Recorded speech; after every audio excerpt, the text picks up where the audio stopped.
السلام عليكم ورحمة الله وبركاته، ازيكم يا جماعة عاملين ايه؟ يا رب تكونوا بخير. الفيديو اللي متعودين نعمله كل فترة مع بعض ابديت بأسعار العربيات في المعارض. يلا بينا. أول عربية هنبدأ بيها هي رينو داستر لأن عليها عرض حلو.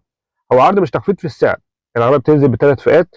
أول فئة بمليون 190، تاني فئة بمليون 240، تالت فئة بمليون 290. العرض هنا من التوكيل نفسه، توكيل علامة رينو، إن حضرتك دلوقتي لو عايز تقسط العربية هتقسطها من غير فوائد، ودي حاجة حلوة جدا يا جماعة. الفوائد على العربيات او الفوائد على الاقساط بتاعت العربيات وحشه جدا، عاليه، فده عرض حلو جدا للي عايز يقسط العربيه. بعد كده رينو تاليا انت بتنزل بفئتين، الفئتين من فتره كبيره جدا واسعارهم في المعارض هو اسعارهم الرسميه. يعني الفئه الاولى بتنزل بسعر 800000 رسمي وسوق او معرض، الفئه الثانيه ب 900000 رسمي ومعرض. بس برضو في معارض بيبقى عندها اوفر برايس على الفئه الثانيه تقريبا 10000 جنيه، يعني بتكون ب 910000، عشان الفئه الثانيه برضو يا جماعه مطلوبه اكتر من الفئه الاولانيه. الفئه الثانيه بقى فيها الايه، الفول اوبشن، الحاجات كلها بتاعت العربيه. على فكره يا جماعه العربيه حلوه مش وحشه.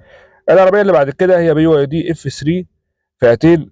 العربيه دي من فتره كان اسعارها عاليه، مش عارفين بقى بصراحه هي عاليه ليه يعني. اول فئه 650000 وتاني فئه 730000. العربيه اللي بعد كده جاك جي اس 2، سعرها الرسمي بيكون 795000 وسعرها في المعارض بيوصل ل 810000. عربيه من فتره كبيره جدا كان عليها طلب لانها كانت وصلت 600 وشويه الف، كانت ارخص عربيه في السوق يعتبر، لكن دلوقتي سعرها وصل ل 800 فمش مطلوبه للدرجه. بعد كده نيسان صاني حبيبه المصريين، اعلى فئه سوبر سالون زي ما قلنا من كام يوم، نازله في المعارض بسعر 800000. بعد كده نيسان سنترا، اول فئه سعرها مليون 50 وثاني فئه سعرها مليون 150000، بيكون عليها اوفر برايس 50000 زياده عن سعرها الرسمي. بعد كده بروتون ساجا الفيس ليفت بتكون موجوده بسعر 740000. احنا نقلنا قبل كده لحضراتكم العربيه دي وفي انتظار انها تنزل تجميع محلي ونشوف سعرها هيبقى كام. بعد كده تويوتا كورولا الفئه الثانيه موجوده بسعر من مليون 600 لمليون 730000. بعد كده ام جي 5 بيكون اعلى فئه فيها بالسعر الرسمي مليون، لكن سعرها في المعارض بيبقى من مليون 40 لمليون 70000. بعد كده اختها ام جي 6 الفئه الاولى بتكون موجوده بسعر مليون 310000، الاوفر برايس عليها بيبقى متهاوت شويه يعني 30000. بعد كده ام جي زد اس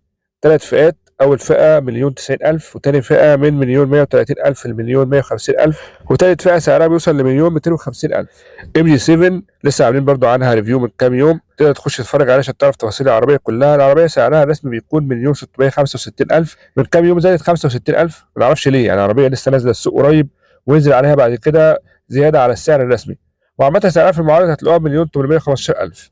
بعد كده جيتور تي 2 سعرها الرسمي بيكون مليون 895000، لكن في المعارض هتلاقوها ب 2 مليون و50 ألف لحد 2 مليون 150 ألف. سعرها في المعارض برضو غلي من فترة قريبة جدا، فطبعا الاوفر برايس لازم يغلى مع السعر الرسمي. السعر الرسمي غلي فالاوفر برايس هيسكت، لا طبعا كمان الاوفر برايس يعلى. سكودا كودياك 2025 العربية دي سعرها الرسمي غلي من كام يوم، من 50000 في الفئة الأولى لحد 150000 في أعلى فئة. أسعار في السوق بتكون 2 مليون 950 ألف لأول فئة، توصل لحد 3 مليون 800 لأعلى فئة، الفئة الرابعة اللي هي سبورت لاين. بعد كده من عيلة سوزوكي سياز الفئة الأولى بتكون موجودة بسعر 925 ألف، أوفر برايس عليها يا جماعة عالي، أوفر برايس أكتر من 100 ألف. العربية دي سعرها رسمي 810 ألف، وده للأسف يا صاحبي فشل في بيع طرازات سوزوكي في مصر. بعض الطرازات دي بيكون سعرها عالي، أوفر برايس عليها عالي، المفروض التوكيل نفسه ياخد باله من حاجة زي كده، في تنسيق بينه وبين المعارض إن لا ما يبقاش الأوفر برايس للدرجة دي، عشان كده أنت بتفشل أساسا او ما بتنجحش الطراز نفسه. بعد كده شيري اريزو 5 اسعارها اول فئه بتكون لحد 700000، دي الفئه اللي هي المانوال. الفئه الثانيه بتكون سعرها من 730 ل 760، واعلى فئه بتكون سعرها من 780 ل 800000. عربيه حلوه يا جماعه، بس العربيه دي لما تيجي تحطها في مقارنه مع الصني الاثنين يكونوا ب 800000، لا بصراحه تختار الصني. بعد كده شيري تيجو 3 دي سعرها 830000 في المعارض، وعلى فكره مش هتلاقي العربيه دي كتير، يعني خلاص انتاجها وقف، وكمان المعارض بدات ما تبيعش العربيه دي، بداوا يبيعوا العربيه اللي بعدها اللي لسه هنتكلم عنها اللي هي تيجو 4 برو.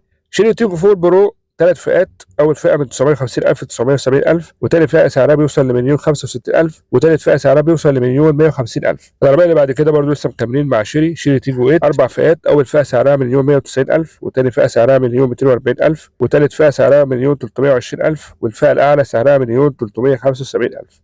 نروح بعد كده لاكتر علامه بتطلب اسعارها في السوق وهي هيونداي. اول حاجه هيونداي اكسنت ار بي، اول فئه سعرها في السوق بيكون ب 900000، والاخيره بتلعب في رينج من 990 لمليون. بعد كده هيونداي الانترا اي دي، حصل ارتفاع يا جماعه العربيه دي في السعر الرسمي. العربيه دي يا صاحبي دلوقتي اسعارها في السوق اول فئه مليون 130، وثاني فئه مليون 170، واعلى فئه بتوصل لمليون 280000. بعد كده برضه هيونداي توسان بتنزل بخمس فئات، اسعارهم اول فئه بتوصل ل 2 مليون، واعلى فئه بتوصل ل 2 مليون 650 الف. هنروح لاختها التوأم بتاعتها كيا سبورتاج، تنزل بخمس فئات. اول فئه سعرها 2.230.000 واعلى فئه سعرها بيوصل ل 2.655.000. اسعار الفئات او اسعار كاس بورتاج بتقرب من اسعار هيونداي توسان، الاثنين يعتبر وجهين لعمله واحده. بعد كده فئه تيبو 2025 المانوال.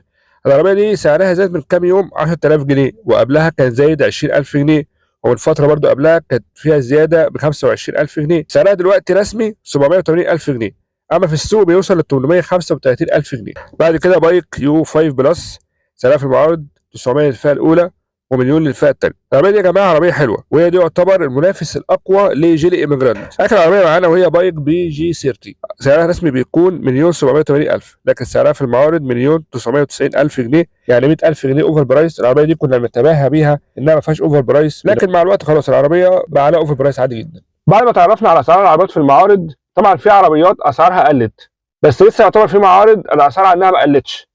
ده طبيعي جدا، مش كل المعارض هتلاقيها زي بعضها. في وكلاء برضه نزلوا اسعار وفي وكلاء لسه ما نزلوش، بس اكيد برضه مع الوقت هينزلوا وهيخفضوا الاسعار. الاسعار قلت ليه؟ عشان حاجتين. عشان طبعا جيلي ايميجراند لما نزلت ادي تجميع محلي، وبعد كده برضه ينزل تجميع محلي تاني وتجميع محلي تالت والقصص دي كلها. وعشان برضه نقطه ثانيه ما حدش واخد باله منها قوي، ان يا جماعه من ساعه ما حوار غزه وقف والحرب هناك وقفت الحمد لله، وربنا يفك عن اخواتنا الفلسطينيين يا رب. من ساعه الحوار ده ما حصل يعتبر في حاجات كتير اتغيرت. الاقتصاد عندنا في مصر يعتبر سيكه، يعني الدولار نفسه يعني سعره بالنسبه للجنيه يعتبر برضو انخفض حاجه بسيطه. الحاجه البسيطه دي تاثر، يعني هو انخفض مثلا نص جنيه تقريبا، فالنص جنيه ده ياثر يخلي في ناس كده كده تخفض.